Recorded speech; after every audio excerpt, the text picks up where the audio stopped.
warahmatullahi wabarakatuh. Perkenalkan, saya Edi Wahyudi, CGP Angkatan 10 dari SD Negeri 4 Sidoarjo. Pada kesempatan kali ini, saya akan melakukan wawancara terkait tentang kasus dilema etika bersama Bapak Iswahyudi SPD MPD dari Kepala SD Negeri 4 Sidoarjo. Selamat pagi Pak Is.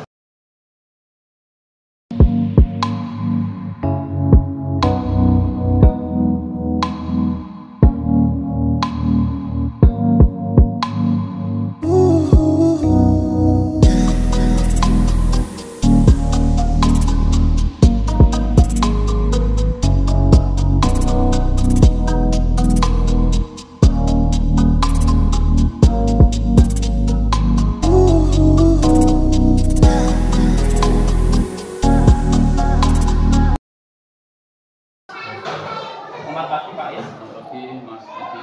Ini saya langsung melihat saja ya Pak. Ya. Selama ini bagaimana Bapak menjalankan pengambilan keputusan di sekolah Bapak, terutama untuk kasus-kasus di mana ada dua kepentingan yang sama Pak, yaitu benar atau sama mengandung nilai kebajikan Pak Is. Ya, terima kasih dari Pak Edi, CGP Angkatan 10 Pak. Angkatan 10. Iya. Pada saat ini sudah sampai modul 3 dan 1 Iya ya, Pak. mengambil keputusan. Terkait dengan pertanyaan Pak Edi tadi, yang bisa saya sampaikan adalah bahwa selama pengambilan keputusan itu pasti dilakukan. Itu menjadi salah satu dilema dan juga moral. Terkait dengan hal ini, kita melakukan hal itu memang harus kita kaji lebih dalam, masuk bagaimana mengambil keputusan. Yang jenengan sampaikan tadi, pertanyaannya bagaimana mengambil keputusan ya, terkait dengan keputusan yang sama-sama benar dan semuanya berkewajiban. Saya mungkin lebih melihat bagaimana dampaknya pada diri anak, karena kita tahu bahwa semua keputusan itu berpihak pada anak. Kemudian juga bagaimana dampaknya secara jangka pendek dan jangka panjang. Ini dua itu yang selalu terkait. Untuk selanjutnya Pak ya. Kedua itu langkah-langkah atau prosedur seperti apa yang akan Bapak lakukan selama ini Pak? Langkah-langkah yang bisa saya ambil biasanya juga kita harus meneliti lebih dalam lagi bagaimana kemudian setelah kita menganalisis kasus, kemudian yang terlibat itu siapa, kemudian keputusan itu kita ambil nanti diuji dulu benar keputusan itu salah atau tidak. Berikutnya yang ketiga Pak ini Pak. Apa saja yang selama ini Bapak anggap efektif dalam pengambilan keputusan dalam kasus-kasus dilema etika dalam SD Bapak? Yang bisa saya lakukan, yang bisa saya ambil biasanya adalah saya sudah apakah benar atau salah, apakah benar dan salah. Jadi dua hal itu mungkin menjadi pertimbangan saya dalam mengambil keputusan. Iya. Terima kasih Pak.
Ibu memiliki sebuah jadwal tertentu dalam sebuah penilaian kasus etika D5 etika, apakah Ibu langsung menyelesaikan di tempat atau membuat sebuah jadwal untuk menyelesaikannya atau berbentuk prosedur atau seperti apa yang Ibu jalankan?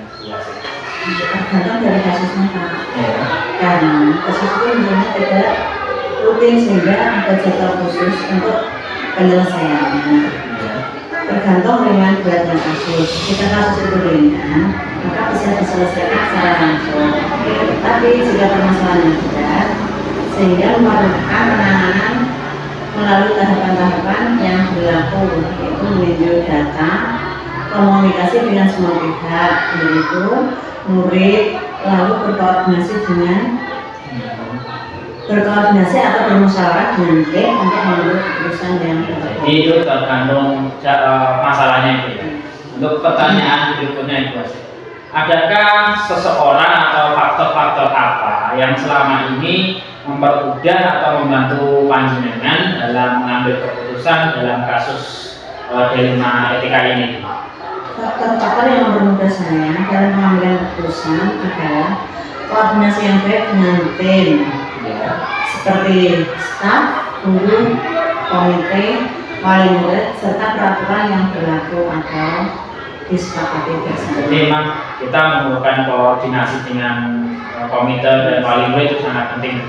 Ini yang terakhir Bu Asih, yang pertanyaan yang terakhir dari saya, dari semua hal yang telah disampaikan dalam pembelajaran, apa yang dapat Ibu Asih petik dari pengalaman pengambilan keputusan D5 etika ini? Pembelajaran yang saya dapatkan yaitu dalam pengambilan keputusan adalah pentingnya komunikasi dan koordinasi yang baik dengan semua pihak agar pengambilan keputusan akhir yang diambil sesuai dengan sasaran yang didapat positif serta berpihak kepada masyarakat. Terima kasih Bu ya atas waktunya yang diberikan pada saya yang meluangkan waktu untuk melakukan wawancara terkait tentang D5 etika dalam kasus Ibu Asih. Terima kasih.